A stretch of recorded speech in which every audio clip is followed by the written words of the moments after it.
आज भी आध्यात्मिक राज्य में जितने भी लोग जुड़े हैं, भीड़ तो बहुत दिखाई देती है, पर उसमें से 90% से अधिक लोग प्रभाव में ही होते हैं। और प्रभाव एक बहता हुआ पानी है, कभी कहीं है कभी कहीं है। तो और प्रभाव किसी के हृदय में अच्छा भाव उत्पन्न करेगा, किसी के हृदय में बुरा भाव उत्पन्न करेगा, लेकिन जो स्वभाव है वो सबके हृदय में ही प्रेम उत्पन्न कर देगा, भक्ति उत्पन्न कर देगा। लेकिन उसके लिए आश्रय चाहिए, उसके लिए सन्निधि चाहिए, उसके लिए सत्संग चाहिए। अब वो करना दुर्लभ है।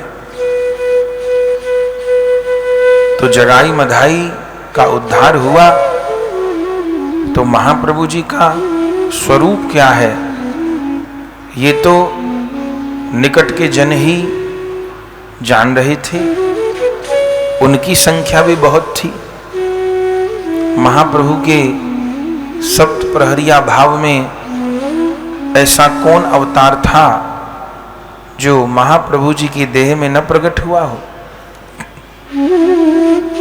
श्रीमन महाप्रभु जी का देव दुर्लभ लावण्य सौंदर्य, उनकी करुणा, उनका कीर्तन, उनका विरह, सब कुछ अलौकिक। लेकिन तब तक उतने लोग नहीं जुड़ सके। लेकिन जब जगाई मधाई का उद्धार हो गया तब तो पूरे नदिया जिले में, पूरे बंगाल प्रांत में चर्चा चली, वो कौन है, वो कौन है, वो कौन है। कुछ तो प्रभाव के कारण आए, लेकिन भले प्रभाव के कारण आए, अगर किसी ने सत्संग सुन लिया, किसी ने श्रीवास जी के घर में संकीर्तन का लाभ ले लिया, तो फिर गौर हरि की करुणा में भीजे बिना वे नहीं रहे। तो अब चारों ओर खूब प्रचार कार्य तेजी से चलने लग गया। लेकिन एक ऐसा दल भी था, वो भी प्रभाव की बात सुनता था, लेकिन श्रीवास पंडित जी, अद्वैताचार्य जी, नित्यानंद प्रभु जी, महाप्रभु जी इनके स्वभाव से अपरिचित थे। और वो लोग प्रभाव देख करके मन में जल उठे और इतना भयानक द्वेष महाप्रभु जी से करने लगे कि उन्होंने भी अपनी एक मंडली बना ली, एक मंडल बना लिया और वे निंदा करने लग गए। और निंदा भी इस कदर तक करने लग गए, क्योंकि प्रभाव किसी के मन में अच्छा भाव पैदा करेगा, किसी के मन में बुरा भाव भी पैदा करेगा।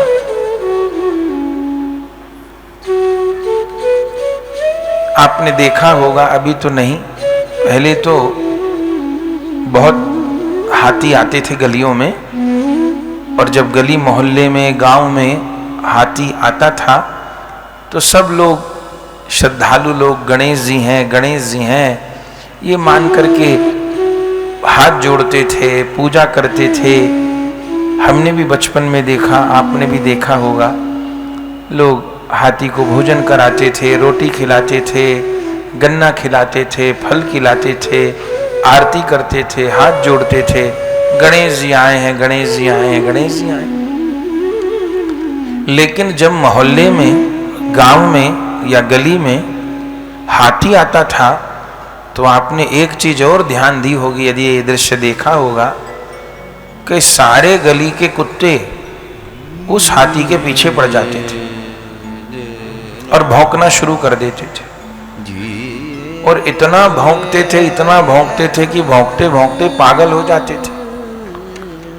तो ये समझ में नहीं आता था कि हाथी तो किसी को कुछ कह नहीं रहा, हाथी अपनी चाल में चल रहा है, लोग खिला रहे हैं तो खा रहा है, और आरती लोग कर रहे हैं तो करवा रहा है, लोग पूजा कर रहे हैं तो करवा रहा है। इन कुत्तों को समस्या हो गई, वो भौंकते थे। कोई उस गांव में बसने तो आया नहीं हाथी, वो तो जा रहा है अपनी चाल में, पर सारे गांव के कुत्ते भौंकने लग जाते थे। दुनिया में कहावत भी है कि हाथी चले बाजार और कुत्ते भौंके हजार, ऐसी कहावत भी है। तो समस्या क्या है कुत्तों को? असलियत में कुत्तों को ये समस्या हो जाती है कि हम लोग भी इसी गांव में रहते हैं, इसी गली मोहल्ले में, नगर में रहते हैं, हमारी तो कोई पूजा नहीं करता, हमें तो कोई नहीं हाथ जोड़ रहा, हमारी तो कोई आरती नहीं कर रहा, हमको तो झूठी रोटी दी जाती है, फेंक के रोटी दी जाती है, गाली भी दी जाती है, लाठी भी मार दी जाती है, धुतकार दिया जाता है। ये कौन आया है कि इसको हाथ जोड़ के रोटी मिल रही है, स्तुति हो रही है? तो ये हाथी की जो पूजा है, इससे सब कुकुरों के मन में पीड़ा होती है, पेट में दर्द होता है और फिर वो भौंकते हैं। लेकिन हाथी इनकी तरफ ध्यान नहीं देता, न वो उनको जवाब ही देता है, क्योंकि वो उनका स्वभाव है। अब समझाया जा सकता नहीं, तो वो अपना काम न छोड़ें और हाथी अपना काम न छोड़े। आखिर में वो फिर आगे बढ़ जाता है, फिर किसी गांव में पहुंचता है, फिर वहां के कुत्ते भौंकने लग जाते हैं, फिर अगले में पहुंचता है, फिर ये होता ही रहता है। पूजा भी चलती रहती है और कुकुरों का भौंकना भी चलता रहता है। तो नवद्वीप धाम में एक ऐसा दुष्टों का दल भी तैयार हो गया। जो दुष्टों का दल कैसा था? जो कि निंदा पे उतारू था महाप्रभु की। और इन्होंने पहले तो श्रीवास पंडित जी को डराया धमकाया। पीछे हमने सुना कि श्रीवास पंडित जी को कहा, तेरी शिकायत कर देंगे, ऐसा हो जाएगा, वैसा हो जाएगा, काजी से तेरी शिकायत करेंगे, मुगलों की सेना आ जाएगी, तुम्हें पकड़ के ले जाएगी, तुम्हारे निमाई को पकड़ के ले जाएगी, ये कीर्तन बंद करो। उनको तकलीफ क्या है? वो उस वैष्णवों के प्रभाव को सहन नहीं कर पा रहे, वो द्वेष चैन नहीं लेने दे रहा। लेकिन महाप्रभु जी ने नरसिंह रूप दिखा करके अपने भक्तों को निर्भय कर दिया। भक्त किसको कहते हैं? भक्त का एक स्वरूप होता है जिसका नाम है अभय।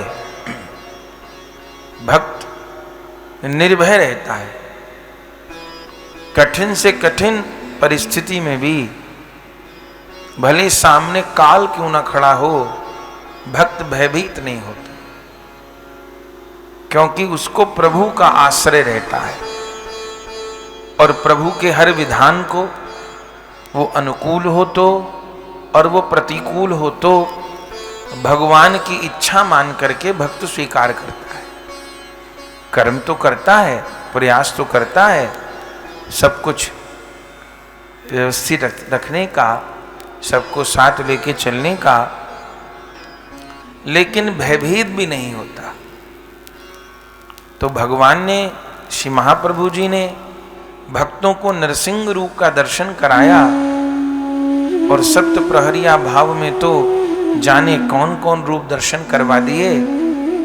तो भक्त लोग निर्भय हो गए, और भक्त लोग निर्भय हो गए, इससे इन दुष्टों के पेट में और दर्द हुआ। और इन लोगों ने भी सभा की और विचार किया कि क्या किया जाए। तब इनकी भी पूरी मंडली थी, उसमें एक तारानंद थे, एक कृष्णानंद थे, एक चापाल गोपाल थे, एक तांत्रिक थे, एक लोकपाल थे, ऐसे खूब बड़ी मंडली थी। दुष्टों का भी समूह होता है। सबने का क्या किया जाए, ये तो निमाई पंडित का प्रभाव बढ़ता ही जा रहा है। लगता है लोग कर्म कांड, पूजा पाठ, देवी बलि, ये सब तो कुछ दिन में छोड़ ही देंगे, धर्म खतरे में है। और ये सभी लोग पागलों की तरह हरि बोल हरि नाम संकीर्तन ही करने लग जाएंगे। इससे तो हमारे कर्म कांड को खतरा है, धर्म को खतरा है। क्या किया जाए? बोले समझाने पे तो समझते नहीं। श्रीवास को डराया धमकाया तो भी कुछ नहीं हुआ। ये लोग षड्यंत्र करने लगे। रात के समय महाप्रभु जी का कीर्तन होता तो द्वार बंद हो जाता श्रीवास जी के आंगन का। तो ये रात के समय श्रीवास जी के दरवाजे पर तामसिक वस्तु डालाते, मछलियां, मांस, मदिरा और अंतर तंत्र का पता नहीं क्या क्या सामान डाल आते। और फिर सवेरे हल्ला मचा के लोगों को इकट्ठा करते। देखो ये लोग तो व्यभिचार करते हैं, मांस खाते हैं, दारू पीते हैं, ये करते हैं, वो करते हैं, झूठे आरोप लगाते। लेकिन इस तरफ भी श्रीवास पंडित जी ध्यान नहीं दिए। वो देखते कि ये सब उल्टी सीधे चीजें पड़ी हैं, सवेरे पानी डाल के बहा देते, दरवाजे को धो देते। अब कोई बात नहीं, हम लोग नाम के आश्रय में हैं और सर्वसमर्थ प्रभु के आश्रय में हैं। प्रभु जो करेंगे मंगल ही होगा। अपने से समझाने का प्रयास किया जाए, अपने हाथ में जो है सो किया जाए, बाकी भगवत इच्छा। तो श्रीवास पंडित जी धो डालते उस सब गंदी सामग्री को। ये लोग रोज ही डाल देते और लोगों को बरगलाते, ये लोग व्यभिचारी हैं, ये लोग ऐसा करते हैं, लोग वैसा करते हैं। पर इससे भी बात नहीं बनी। तब इन्होंने निश्चय किया कि अब समझाने से, डराने से, धमकाने से कुछ नहीं होगा। तो क्या किया जाए? बोली जो नदिया जिले का अधीक्षक है, जिसको आज के समय में मेयर बोलते हैं, उसको शिकायत की जाए। और चैतन्य भागवत जी में वर्णन है, ये सारे दुष्ट एकत्र हो गए और एकत्र होकर के पहुंच गए चांद काजी के यहां। ये चांद काजी नाम का एक यवन उस समय पूरे नदिया जिले का अधिपति था। हमने पहले दिन सुना था कि उस समय मुगलों का शासन था और प्राय सब प्रांतों के राजा मुगल ही थे। उड़ीसा आदि एक दो राज्य थे जिनके राजा हिंदू थे। उड़ीसा के राजा तो प्रताप रुद्र थे, पर बंगाल का राजा हुसैन शाह था। पहले बंगाल का राजा भी हिंदू था, सुबुद्धि राय, लेकिन छल पूर्वक हुसैन शाह ने सुबुद्धि राय का धर्म भ्रष्ट किया और राज हथिया लिया। सुबुद्धि राय राजा की क्या गलती थी कि उसने ज्यादा उदारता में हुसैन शाह को अपना मंत्री रखा हुआ था। इन लोगों से किसी भी प्रकार का संपर्क ठीक नहीं। कश्मीर में जो हिंदू पंडित रातों रात भागे, उनको भगाने के लिए कोई बाहर से सेना नहीं आई थी। जो हिंदू पंडितों को रातों रात अपनी सारी संपत्ति, पैसा, गाड़ी, सोना, चांदी, घर, दुकान, फैक्ट्री, कारखाना सब छोड़ करके आना पड़ा, केवल जो शरीर पर कपड़े पहने हुए थे प्राण बचा के 2.5 लाख कश्मीरी पंडितों का पलायन हुआ था। तो कोई बाहर से पाकिस्तान से सेना थोड़ी आई थी उनको निकालने के लिए। वो जिनके साथ बरसों से रह रहे थे, पड़ोस में अब्दुल जी रहते हैं और दाएं फलाने जी रहते हैं, वही दुश्मन बन गए। मस्जिदों से अनाउंस होने लग गया कि ये कश्मीर मुसलमानों के लिए है। रातों रात या तो इस्लाम कबूल कर लें या कश्मीर को छोड़ के भागे। उस समय एक यवन ही रक्षा मंत्री था, विधर्मियों की सरकार थी। कितने ब्राह्मणों का कत्ल किया गया और कितने भागे जो आज तक विस्थापित हैं। करोड़ों अरबों की संपत्तियां छोड़ छोड़ के आए, आज तक नहीं बस पाए। क्योंकि जाते हैं तो आतंकवादी उनको टारगेट करते हैं, तो कौन अपने प्राणों को दांव पर लगाए। तो अनाउंस हुआ मस्जिदों से कि जल्दी कश्मीर को छोड़ें, या तो इस्लाम कबूल करें या भाग जाएं या मरने को तैयार रहें। क्या करते? और कितने कितने बुरे अनाउंस हुए, घोषणाएं हुई कि अब ये कश्मीर भी पाकिस्तान बन जाएगा और कश्मीरी पंडित लोग अपनी बहन बेटियों को छोड़ करके जाएं, क्योंकि उनसे हम निकाह करेंगे। आखिर में कितना कठिन समय था वो। लेकिन गजब बात यह है कि एक भी FIR दर्ज नहीं हुई। और जो अगल बगल में ही रह रहे थे, जिनको चचा जान भाई जान कहते थे, वही जान के दुश्मन हो गए। उन्हीं की आंख बदल गई और आखिर में कश्मीरी पंडितों को भागना पड़ा। पर एक बात है जो कश्मीरी पंडितों के लिए है कि उन्होंने अपना घर छोड़ दिया, अपना व्यापार छोड़ दिया, पैसा छोड़ दिया, लेकिन धर्म बदलना कबूल नहीं किया। ये एक बड़ी बात है। 2.5 लाख हिंदू आ गए, लेकिन एक बड़ी बात है कि अपना धर्म नहीं उन्होंने बदला। तो सुबुद्धि राय की कमी क्या थी? सुबुद्धि राय ने हुसैन शाह को अपना मंत्री रखा हुआ था, और ये तो मेरा बड़ा वफादार है, ये तो मेरा बड़ा अच्छा है, ये तो मेरा बड़ा ऐसा है, ये सुबुद्धि राय मानते थे। समय परिवर्तित हुआ, दिल्ली में मुगलों का शासन आया, वो मिल गया, मौका देख करके राजा को पदच्युत कर दिया। और केवल पदच्युत नहीं किया, उसके मुंह में गौ मांस डाल करके उसका धर्म भ्रष्ट भी किया हुसैन शाह ने। ये बात इतिहास में कोई बताता नहीं, क्योंकि इससे सांप्रदायिकता फैल जाए। असली इतिहास है। अभी तो ब्रज के संत भी और सब भारतवर्ष के संत मिलकर के एक अभियान चलाए हैं, एक प्रयास कर रहे हैं कि सनातन बोर्ड की स्थापना हो। बड़ी अच्छी बात है, होनी ही चाहिए। और किस तर्ज पर, किस कारण ये किया जा रहा है? बोले जब वक्फ बोर्ड है, इतनी संपत्ति है वक्फ बोर्ड के पास में कि उसकी कोई सीमा ही नहीं है। कितनी जमीनें हैं, और इन धर्मनिरपेक्ष लुटेरे नेताओं ने वक्फ बोर्ड को इतना अधिकार दे दिया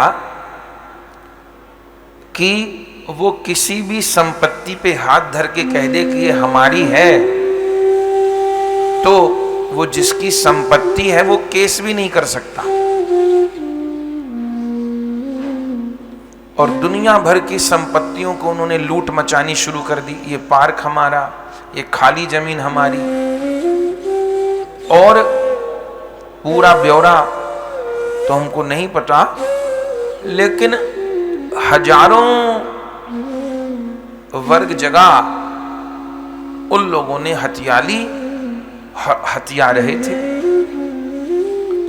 जब से देश आजाद हुआ ये पाप चल रहा था, लेकिन सनातनी हिंदू धीरे धीरे जाग रहा है। तो संतों ने अभिमान ये चलाया कि अब इस पर अंकुश लगे, न तो जिस चाहे मंदिर को उठा करके, संपत्ति को उठा करके, सरकारी जगह है, धार्मिक, किसी को कह दो कि ये तो हमारी है, तो पहले उसकी सुनवाई होगी। ऐसे कानून पास कर दिए गए, ऐसे उन विधर्मियों के पक्ष में बिल ला दिए गए कि उनकी पहले सुनवाई होगी। हमारे आपको घर को आकर के वक्फ बोर्ड कह दे कि ये तो मेरी जगह है, तो सुनवाई नहीं। अब भले आपके पास रजिस्ट्री है और वो कह दें कि नहीं ये तो हमारी जगह थी पहले, तो आप भटकते रहो, कोई सुनवाई नहीं है। ये हाल था। तो अब संतों की ओर से एक बड़ी अच्छी पहल हो रही है। एक तो उस वक्फ बिल को निरस्त किया जाए और दूसरा एक सनातन बोर्ड की स्थापना हो। लोगों के न्यायालय अलग हैं, इतना गोलमाल कि उनके जो अपने फैसले होंगे वो हाई कोर्ट सुप्रीम कोर्ट नहीं देगी, उनके अपने न्यायालय अलग हैं, उनके अपने कानून अलग हैं। यही तो सिविल कोड लाने के पीछे नाटक हुआ कि भाई एक देश है तो एक कानून, हिंदू ही कानून में पिसेगा, इन लोगों के लिए कोई कानून नहीं है। तो कानून अलग, अदालत अलग, ये सब पाप पिछले नेता लोग कर गए। अब जब उसके सुधार की बात आती है तो दंगा फसाद होने की गुंजाइश तक आ जाती है। लेकिन अभी सनातनी एक हो रहा है और एक होना चाहिए। योगी जी जैसे महापुरुष ने एक बड़ा अच्छा नारा दिया, उसका सब जगह प्रभाव भी दिख रहा है और दिखना चाहिए कि बटेंगे तो कटेंगे और एक हैं तो सेफ हैं। इस नारे का प्रभाव चुनावों में भी दिखा। वैष्णवों ने बताया भी, महाराष्ट्र का चुनाव भी हुआ तो उसमें बहुत अच्छी सीटें राष्ट्रवादी लोगों की आईं। इस नारे ने प्रभाव किया। अब हिंदू को बात समझ में बस आ जाए, इतनी बात है। बहुत हानि होने के बाद भी अभी भी गुंजाइश है संभलने की कि बटेंगे तो कटेंगे, और यही होता रहा। ये तो सत्य है, ये नारा भी नहीं है। अभी तक हम लोग बटे और कटे, कभी उपासना पद्धति के नाम पर कटे, कभी जाति बिरादरी के नाम पर कटे, कभी रंग के नाम पर कटे। बटे और कटे ये सिलसिला तो चलता ही रहा। मूर्ख बनाते रहे नेता हम लोगों को। अब एक है तो सेफ है, ये नारा दिया गया और उसका प्रभाव भी हुआ। तो अभी भी बहुत हानि होने के बाद भी समय है। यदि हिंदू समाज एक हो जाए तो अभी भी उसका कोई बाल बांका नहीं कर पाएगा। मैं अपना सारा व्यवहार हिंदू से ही करूंगा, किसी भी रूप में कोई भी व्यवहार मैं यवन से नहीं करूंगा। तो सनातन बोर्ड बने, इसके लिए संतों का बड़ा सुंदर प्रयास है। सब एकजुट होंगे तो ये संकल्प क्यों पूरा नहीं होगा, जरूर पूरा होगा। ये पाप तो धर्मनिरपेक्ष लोगों के किए हुए हैं, न तो ये आज जितने भी दंगे फसाद होते हैं सब जानते हैं क्यों होते हैं।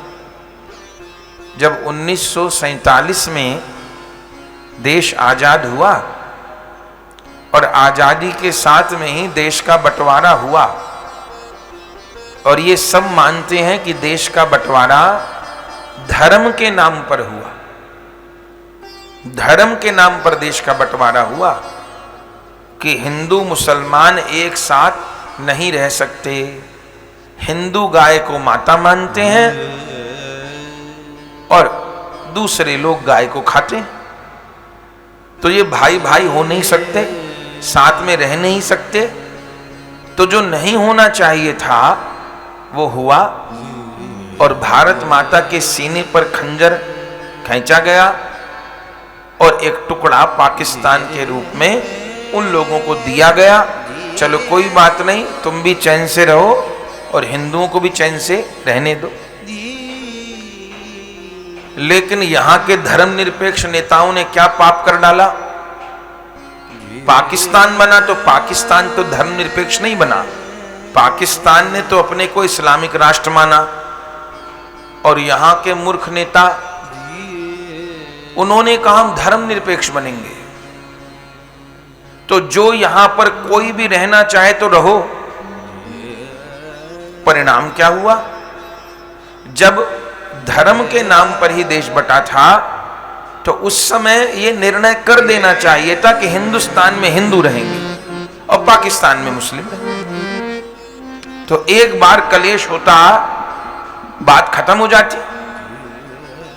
लेकिन नहीं, जो हिंदुस्तान में रहना चाहे वो रहें। और गजब बात, पाकिस्तान बनने के बाद में भी आधी मुस्लिम आबादी हिंदुस्तान में रह गई। क्यों रह गई? भाई तुम्हें पाकिस्तान चाहिए था तो पाकिस्तान चले जाना चाहिए था।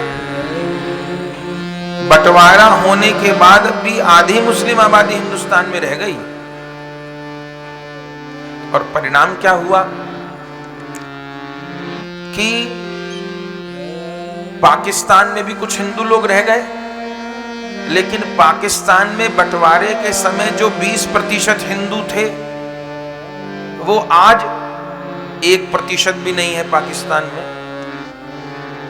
और यहां पर बंटवारे के समय जो 8% मुस्लिम थे वो बढ़कर के 22% और 24% और कोई कहते हैं 25% होने की तैयारी में।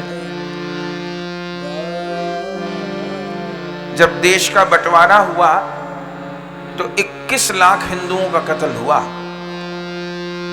21 लाख हिंदुओं का कत्ल हुआ, भयानक कत्लेआम हुआ। वहां से जो जान बचा करके हिंदू आ गए, अब यहां पर जो मस्जिदें खाली थीं, जो यहां से चले गए थे मुस्लिम लोग, तो वो जो हिंदू लोग पाकिस्तान से आए थे, शरणार्थी थे, तो वहां जाके रहने लगे। जो लोग यहां से गए, हम लोग यहां रह लेंगे। पर गांधी जी ने अनशन कर दिया, जो यहां पर मुसलमानों की संपत्ति है वो उनको ही दी जाएगी, न तो मैं रोटी पानी छोड़ दूंगा। लेकिन उन्होंने पाकिस्तान से हिंदुओं को लाने की कोई व्यवस्था नहीं की। वो तो एक भी जीवित न बचता अगर सरदार वल्लभ भाई पटेल फौज न भेजते तो कैसा एक बीज बो दिया गया। और आज भारत के कितने जिले हैं जहां हिंदू अल्पसंख्यक हो गए। भारत के कितने प्रांत हैं जहां पर लगातार हिंदुओं की आबादी घट रही है। महाराष्ट्र में भी बताते हैं कि 25% यवनों की संख्या हो, जो आजादी के समय 7% थी, 8% थी, और हिंदू की संख्या निरंतर घटती जा रही है। भारतवर्ष में अब 80% हिंदू भी नहीं रहे, उसमें भी कटौती हो गई है। तो संतों की ये पहल है, बटेंगे तो कटेंगे, एक हैं तो सेफ हैं।